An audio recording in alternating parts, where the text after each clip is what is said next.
নমস্কাৰ বন্ধু বান্ধৱীসকল পুনৰ এটা জব আপডেট ভিডিঅ'লৈ আপোনালোক সকলোকে স্বাগতম জনাইছোঁ। আজি অসমৰ কেইটামান নতুন প্ৰাইভেট জবৰ আপডেট লৈ আহিছোঁ। এই পোষ্টসমূহৰ কাৰণে 8 পাছৰ পৰা গ্ৰেজুৱেট পাছলৈকে যিসকল কেণ্ডিডেট আছে সকলোৱে আবেদন কৰিব পাৰিব। পোষ্টসমূহ কৰাৰ বাবদ আপোনালোকক যথেষ্ট পৰিমাণে এটা ভাল চেলাৰী লগতে বহুতো বেনিফিট দিয়া হ'ব। গতিকে ভিডিঅ'টো অকণো স্কিপ নকৰাকৈ শেষলৈকে চাই যাব। আজি 1 নম্বৰ পোষ্টটো মুকলি কৰা হৈছে সানভেলি হস্পিটেলৰ ফালৰ পৰা ৰিসেপশ্যনিষ্টৰ বিভাগত পোষ্ট মুকলি কৰিছে আৰু ইয়াৰ কাৰণে ফিমেল কেণ্ডিডেট বিচাৰিছে। এই জবটোৰ কাৰণে যিসকলে আবেদন কৰিব বিচাৰে ইয়াৰ কাৰণে শিক্ষাগত অৰ্হতা থাকিব লাগিব graduate from any stream with good computer knowledge. তো যিসকলে গ্ৰেজুৱেট কৰিলে লগতে যিসকলৰ ভাল কম্পিউটাৰ নলেজ আছে তেওঁলোকে আবেদন কৰি ল'ব পাৰিব। ফ্ৰেছাৰ কেন এপ্লাই ফ্ৰেছাৰসকলে আবেদন কৰিব পাৰিব। এড্ৰেছটো মেনশ্যন কৰি দিয়া হৈছে। যিসকল পোষ্টটোৰ কাৰণে আগ্ৰহী হয় ইচ্ছুক প্ৰাৰ্থীসকলে ইয়াতে যোনটো মেইল দিয়া হৈছে তাতে আপোনালোকৰ আপডেটেড বায়'ডাটা বা ৰিজিউমখন চেণ্ড কৰি পোষ্টটোৰ কাৰণে আবেদন কৰি ল'ব পাৰিব। লগতে জবটোৰ বিষয়ে যদি ইয়াতকৈ ঠিক আৰু কিবা জানিব বিচাৰে 6003879290 এই নম্বৰটোত যোগাযোগ কৰি সকলোখিনি ভালদৰে জানি ল'ব পাৰিব। লাষ্ট ডেট দিয়া হৈছে 12 আগষ্টলৈকে। পোষ্টটো যদি শ্বৰ্ট লিষ্টেড হয় আপোনালোকক ইণ্টাৰভিউৰ কাৰণে যোগাযোগ কৰা হ'ব। ইয়াৰ পিছতে নেক্সট 2 নম্বৰ পোষ্টটো মুকলি কৰা হৈছে 3 ষ্টাৰ হোটেল গুৱাহাটীত থকা 3 ষ্টাৰ হোটেলৰ ফালৰ পৰা পোষ্ট মুকলি কৰিছে। প্ৰথম পোষ্টটো মুকলি কৰিছে একাউণ্টেণ্টৰ বিভাগত। ইয়াৰ কাৰণে এমকম বিকম সকলে আবেদন কৰি ল'ব পাৰিব আৰু ছেকেণ্ড পোষ্টটো মুকলি কৰা হৈছে ষ্ট'ৰ কিপাৰৰ বিভাগত। তো ইয়াৰ কাৰণে হায়াৰ ছেকেণ্ডেৰী পাছৰ পৰা গ্ৰেজুৱেট সকলে আবেদন কৰি ল'ব। হোটেল বেকগ্ৰাউণ্ড থকা কেণ্ডিডেটসকলে প্ৰিফাৰেড পাই যাব। পোষ্টটোৰ কাৰণে যদি ইণ্টাৰেষ্টেড হয় ইচ্ছুক প্ৰাৰ্থীসকলে ইয়াতে যোনটো হোৱাটছআপ নম্বৰ দিয়া হৈছে 8638527702 এই নম্বৰটোৰ দ্বাৰা হোৱাটছআপত বায়'ডাটা বা ৰিজিউম চেণ্ড কৰি এই পোষ্টকেইটাৰ কাৰণে আবেদন কৰি ল'ব পাৰিব। যেতিয়া আপোনালোকে আবেদন কৰিব কোনটো পোষ্টৰ কাৰণে আবেদন কৰিছে ইয়াতে মেনশ্যন কৰি দিব আৰু জবকেইটাৰ বিষয়ে যদি ইয়াতকৈ ঠিক কিবা জানিব বিচাৰে এই নম্বৰটোত যোগাযোগ কৰি সকলোখিনি ভালদৰে জানি ল'ব পাৰিব। লাষ্ট ডেটটো দিয়া হৈছে 13 আগষ্টলৈকে। পোষ্টটো যদি শ্বৰ্ট লিষ্টেড হয় আপোনালোকক ইণ্টাৰভিউৰ কাৰণে যোগাযোগ কৰা হ'ব।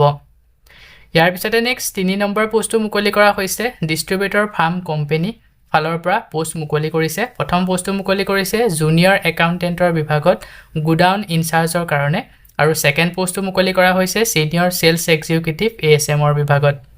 প্ৰডাক্টসমূহ হৈছে চানমাইকা প্লেউড WPC এটচেপ্টাৰ। এৰিয়াটো হৈছে গুৱাহাটী আৰু নৰ্থ ইষ্ট এৰিয়াত এই পোষ্টকেইটা মুকলি কৰা হৈছে আৰু এই পোষ্টসমূহৰ কাৰণে মিনিমাম 1 বছৰ এক্সপিৰিয়েঞ্চ থাকিব লাগিব। জবকেইটাৰ কাৰণে যদি ইণ্টাৰেষ্টেড হয় ইচ্ছুক প্ৰাৰ্থীসকলে ইয়াতে যোনটো মেইল দিয়া হৈছে তাতে আপোনালোকৰ আপডেটেড বায়'ডাটাখন চেণ্ড কৰি পোষ্টকেইটাৰ কাৰণে আবেদন কৰি ল'ব পাৰিব। যেতিয়া আপোনালোকে পোষ্টকেইটাৰ কাৰণে আবেদন কৰিব ছাবজেক্ট লাইনতে মেনশ্যন কৰি দিব কোনটো পোষ্টৰ কাৰণে আবেদন কৰিছে। পোষ্টকেইটাৰ বিষয়ে যদি ইয়াতকৈ ঠিক আৰু কিবা জানিব বিচাৰে তাৰ বাবে ইয়াতে যোনটো কণ্টেক্ট নম্বৰ দিয়া হৈছে 9678607929 এই নম্বৰটোত যোগাযোগ কৰি সকলোখিনি ভালদৰে জানি ল'ব পাৰিব। লাষ্ট ডেট দিয়া হৈছে 13 আগষ্টলৈকে। পোষ্টকেইটা যদি শ্বৰ্ট লিষ্টেড হয় আপোনালোকক ইণ্টাৰভিউৰ কাৰণে যোগাযোগ কৰা হ'ব। ইয়াৰ পিছতে নেক্সট 4 নম্বৰ পোষ্টটো মুকলি কৰা হৈছে হৰিজন এণ্ট্ৰেড private limited Mahindra truck and ব্ৰাছ ডিলাৰ ফালৰ পৰা এই পোষ্ট মুকলি কৰা হৈছে। প্ৰথম পোষ্টটো মুকলি কৰিছে চেলছ এক্সিকিউটিভ বিভাগত। ছেকেণ্ড পোষ্টটো আছে একাউণ্টেণ্টৰ বিভাগত। ইয়াৰ কাৰণে অনলি ফিমেল কেণ্ডিডেট বিচৰা হৈছে, মহিলাসকলেহে আবেদন কৰিব। তাৰপিছতে পোষ্ট আছে floor supervisor, technician, assistant technician, ITI electrician, service advisor আৰু CRE। জব লোকেশ্যনটো হৈছে গুৱাহাটী বৰাগাঁৱত এই পোষ্টসমূহ মুকলি কৰা হৈছে। তো যিসকল আগ্ৰহী হয় ইয়াতে যোনটো মেইল দিয়া হৈছে তাতে আপোনালোকৰ আপডেটেড ৰিজিউম বা বায়'ডাটাখন চেণ্ড কৰি জবসমূহৰ কাৰণে আবেদন কৰি ল'ব। লগতে ছাবজেক্ট লাইনত মেনশ্যন কৰি দিব কোনটো পোষ্টৰ কাৰণে আবেদন কৰিছে। আৰু এই জবসমূহৰ বিষয়ে যদি ইয়াতকৈ ঠিক কিবা জানিব বিচাৰে কণ্টেক্ট নম্বৰ দিয়া হৈছে 8486036583 এই নম্বৰটোত যোগাযোগ কৰি সকলোখিনি ভালদৰে জানি ল'ব পাৰিব। লাষ্ট ডেট দিয়া হৈছে 13 আগষ্টলৈকে। পোষ্টসমূহ যদি শ্বৰ্ট লিষ্টেড হয় আপোনালোকক ইণ্টাৰভিউৰ কাৰণে যোগাযোগ কৰা হ'ব। ইয়াৰ পিছতে নেক্সট 5 নম্বৰ পোষ্টটো মুকলি কৰা হৈছে ৰুপিঅ' ফালৰ পৰা পোষ্ট মুকলি কৰিছে। প্ৰথম পোষ্টটো মুকলি কৰিছে চেলছ ষ্টাফৰ বিভাগত। ছেকেণ্ড পোষ্টটো মুকলি কৰা হৈছে প্ৰডাকশ্যন ষ্টাফ আৰু অফিচ ষ্টাফৰ বিভাগত। জেন্ডাৰ মেল আৰু ফিমেল দুইসকলে এই জব কেইটাৰ কাৰণে আবেদন কৰি ল'ব পাৰিব লোকেশ্যনসমূহ হৈছে গুৱাহাটী যোৰহাট ডিব্ৰুগড় তেজপুৰ শিলচৰ আগৰতলা ইম্পাহাল আৰু মিজোৰাম তো এইকেইটা লোকেশ্যনত এই জব কেইটা মুকলি কৰা হৈছে যিসকল আগ্ৰহী হয় ইয়াতে যোনটো মেইল দিয়া হৈছে তাতে আপোনালোকৰ আপডেটেড বায়োডাটা বা ৰিজিউমখন সেন্ড কৰি জব কেইটাৰ কাৰণে আবেদন কৰি ল'ব পাৰিব সাবজেক্ট লাইনতে মেনশন কৰি দিব কোনটো পোষ্টৰ কাৰণে আবেদন কৰিছে লাষ্ট ডেট দিয়া হৈছে 13 আগষ্টলৈকে পোষ্টসমূহ যদি শৰ্ট লিষ্টেড হয় আপোনালোকক ইন্টাৰভিউৰ কাৰণে যোগাযোগ কৰা হ'ব সো বন্ধু বান্ধৱীসকল এইখিনিতে আপোনালোকৰ কাৰণে এটা সৰু ৰিকুৱেষ্ট আপুনি যদি আমাৰ চেনেলত নতুনকৈ আহিছে চেনেলটো সাবস্ক্ৰাইব কৰি ৰাখিবলৈ একেবাৰে নেপাহৰিব আৰু ভিডিঅটো যদি চাই ভাল পায় ভিডিঅটো লাইক শেয়াৰ কৰি দিব মই আপোনালোকৰ কাৰণে যিসমূহ পোষ্ট লৈ আহোঁ এই পোষ্টসমূহ আবেদন কৰা বাবদ আপোনালোকক যদি এপ্লিকেশ্যন ফিজ বা ইন্টাৰভিউ নামত ধন দাবী কৰা হয় 1 টকাও পে নকৰিব ইয়াৰ পিছতে নেক্সট 6 নম্বৰ পোষ্টটো মুকলি কৰা হৈছে আদিত্য বিৰলা কেপিটেলৰ ফালৰ পৰা ফাইনেন্সিয়েল এডভাইচৰ বিভাগত পোষ্ট মুকলি কৰিছে মেল ফিমেল দুইসকলে আবেদন কৰিব পাৰিব আৰু এই পোষ্টটোৰ কাৰণে মিনিমাম কোৱালিফিকেশ্যন 12 পাছ বিচৰা হৈছে হাই সেকেন্ডাৰী পাছ সকলে জবটোৰ কাৰণে আবেদন কৰি ল'ব পাৰিব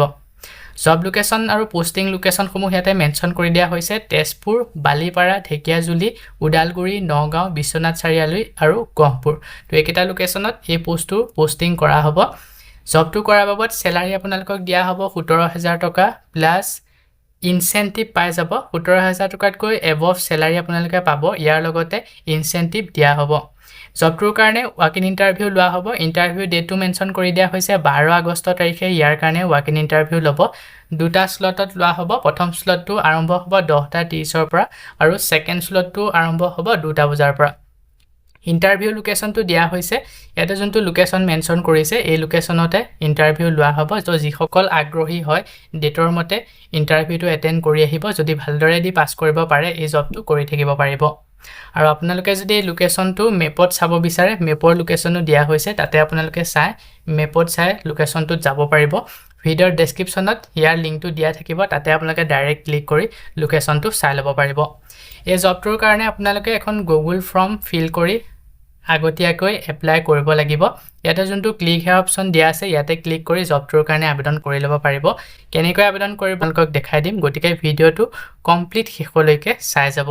তো আবেদন কৰিবৰ কাৰণে আপোনালোকে ইয়াতে যোনটো ক্লিক হেয়াৰ অপচন আছে এই লিংকটোত আপোনালোকে ক্লিক কৰিব ক্লিক কৰাৰ লগে লগে ভিডিঅ' এনেদৰে এটা পুনৰ আপোনালোকৰ ইন্টাৰফেস খোল খাব ইয়াতে জবটোৰ বিষয়ে গুটেখিনি পাই যাব তো প্ৰথম আপোনালোকে ভৰাব লাগিব আপোনালোকৰ ইমেইল আইডিটো তাৰ পিছতে আপোনালোকৰ নামটো ফুল নেমটো ইয়াতে ফিল কৰিব ইয়াৰ পিছতে ডেট অফ বাৰ্থটো ফিল কৰিব লাগিব তাৰ পিছতে কাৰেন্ট এজ বৰ্তমান আপোনালোকৰ কিমান বয়স হৈছে সেই বয়সটো ইয়াতে আপোনালোকে ফিল কৰি দিব তাৰ পিছতে আপোনালোকৰ ফাদাৰ নেমটো ইয়াতে ফিল কৰিব ইয়াৰ পিছতে মোবাইল নম্বৰ ফিল কৰিব আৰু আপোনালোকে যিটো মোবাইল নম্বৰ ইয়াতে ফিল কৰিব সেই নম্বৰটোত আপোনালোকৰ WhatsApp থাকিব লাগিব আপোনালোকৰ যিটো WhatsApp নম্বৰ সেই WhatsApp নম্বৰটো ইয়াতে ফিল কৰিব ইয়াৰ পিছতে জেন্ডাৰ মেল ফিমেল ট্ৰান্সজেন্ডাৰ তো আপোনালোকৰ যিটো জেন্ডাৰ হয় ইয়াতে ক্লিক কৰিব WhatsApp নম্বৰ এইভাবে দিব লগে দিছে মানে যে আপোনালোকক WhatsAppৰ যোগেৰে কিবা ইনফৰমেশন দিব পাৰে বা যোগাযোগ কৰিব কাৰণে WhatsApp নম্বৰটো ইয়াতে ফিল কৰিব কৈছে ইয়াৰ পিছতে আপোনালোকৰ ইমেইল আইডিটো পুনৰ আপোনালোকৰ ইমেইল আইডিটো ইয়াতে ফিল কৰিব ইয়াৰ পিছতে আপোনালোকৰ এড্ৰেছটো ফিল কৰিব যেটো আপোনালোকৰ আধাৰ কাৰ্ডৰ মতে আছে সেই এড্ৰেছটো ইয়াতে আপোনালোকে ফিল কৰি দিব ইয়াৰ পিছত ষ্টেটটো আসাম সিলেক্ট কৰিব তাৰ পিছতে ডিস্ট্ৰিক্ট আপোনালোকৰ কোন ডিস্ট্ৰিক্ট পৰে ইয়াতে ক্লিক কৰি ডিস্ট্ৰিক্টটো আপোনালোকে সিলেক্ট কৰিব তাৰ পিছতে পিন কোডটো ইয়াতে আপোনালোকৰ সিলেক্ট কৰি দিব ইয়াৰ পিছতে খুটা হৈছে হাইয়েষ্ট এডুকেশনটো আপোনালোকে হাইয়েষ্ট কিমানলৈকে পঢ়িলে ইয়াতে ক্লিক কৰি আপোনালোকে এডুকেশনটো সিলেক্ট কৰি দিব ইয়াৰ পিছতে আপোনালোকৰ ক্যাটেগৰীটো সিলেক্ট কৰিব তাৰ পিছতে এডুকেশনাল কোৱালিফিকেশন আপোনালোকৰ এডুকেশনাল কোৱালিফিকেশনৰ কিবা সাবজেক্টত মেজৰ লৈ পঢ়িছে নেকি ইয়াতে ফিল কৰিব তাৰ পিছতে total number of year of work experience তো যিসকলৰ work experience আছে তেওঁলোকে কিমান বছৰ experience আছে ইয়াতে ফিল কৰিব আৰু যিসকলৰ experience নাই তেওঁলোকে এনে বুলি ফিল কৰি দিব ইয়াৰ পিছতে খুদা হৈছে previous work experience if any mention the post organization duties assigned and duration of employment তো আগতে আপোনালোকে কি কামৰ ওপৰত experience আছে কি কাম কৰাৰ ওপৰত experience আছে সেই কামটো ইয়াতে লিখিব দিছে লগতে কি পোষ্টত আপোনালোকে experience আছে সেই পোষ্টটো লিখিব বা অৰ্গানাইজেশ্যন নহলে আপোনালোকৰ ইয়াতে সি ডিপাৰ্টমেন্টৰ আন্ডাৰত আপোনালোকে কাম কৰিছিলে সি ডিপাৰ্টমেন্টৰ ওপৰত আপোনালোকৰ experience আছে ইয়াতে সেই ডিপাৰ্টমেন্টৰ নেমটো ফিল কৰি দিব ইয়াৰ পিছতে NCS ID if available তো যিসকলৰ NCS ID আছে তেওঁলোকে আইডিটো ভৰাই দিব আৰু যিসকলৰ নাই তেওঁলোকে একো ভৰাব নালাগে তাৰ পিছতে আপোনালোকক সোধা হৈছে যে আপোনালোকে ভৱিষ্যতলে আপোনালোকে যিটো নম্বৰ WhatsApp নম্বৰ ভৰাইছে সেই WhatsApp নম্বৰত নটিফিকেশন সমূহ বা ইমেইলত নটিফিকেশন সমূহ পাই থাকিব বিচাৰে নেকি এনেকুৱা জব ৰিলেটেড যদি পাই থাকিব বিচাৰে ইয়েস দিব আৰু যদি নিবিচাৰে নোট ক্লিক কৰিব তাৰ পিছতে আপোনালোকৰ সাবমিট অপচন ইয়াতে যোনটো দিয়া আছে সাবমিট অপচনটো ক্লিক কৰি এই জবটোৰ কাৰণে আবেদন কৰি ল'ব পাৰিব তো এনেদৰে আপোনালোকে আদিত্যৰ বিলা যিটো জব এই জবটোৰ কাৰণে আবেদন কৰি ল'ব ভিডিওৰ ডেসক্ৰিপচনত লিংক দিয়া আছে তাতে ডাইৰেক্ট ক্লিক কৰি জবটোৰ কাৰণে আবেদন কৰি ল'ব পাৰিব সো বন্ধু বান্ধৱীসকল এই কেইটা আছিল আজি আপোনালোকৰ কাৰণে লৈ আহা প্ৰাইভেট জবৰ আপডেট আশা কৰো ভিডিওটো চাই আপোনালোকে উপকৃত হ'ব এই চাকৰিসমূহ যদি আপোনালোকৰ কাৰণে উপকাৰী হয় ভিডিওটো লাইক কৰিব আপুনি যদি আমাৰ চেনেলত নতুনকৈ আহিছে চেনেলটো সাবস্ক্ৰাইব কৰি কাষতে থকা বেল আইকনটো প্ৰেছ কৰি অল কৰি ৰাখিব আমাৰ চেনেলৰ এনে ধৰণৰ আহিবলগীয়া প্ৰাইভেট জব আপডেটৰ নটিফিকেশনসমূহ প্ৰতিদিনে পাই থাকিবৰ কাৰণে আজিলৈ মানে পুনৰ এটা জব আপডেট ভিডিওৰ সৈতে লগ পাম অহাকালিলৈ